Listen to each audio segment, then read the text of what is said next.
सावधान, तुम्ही बनावट पनीर खाताय का? आम्ही असं का म्हणतोय कारण नाशिकमध्ये तब्बल 239 किलो बनावट पनीर जप्त करण्यात आलंय. सातपूर परिसरात अन्न आणि औषध प्रशासनानं ही मोठी कारवाई केली आहे. विक्रीसाठी आलेलं हे बनावट पनीर जवळपास 48,000 इतकं किमतीचं आहे.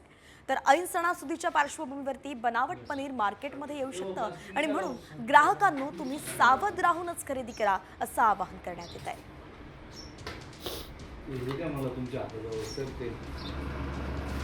तर बनावट पनीर कसं ओळखाल? ग्राफिक्सच्या माध्यमातून आपण पाहतोय.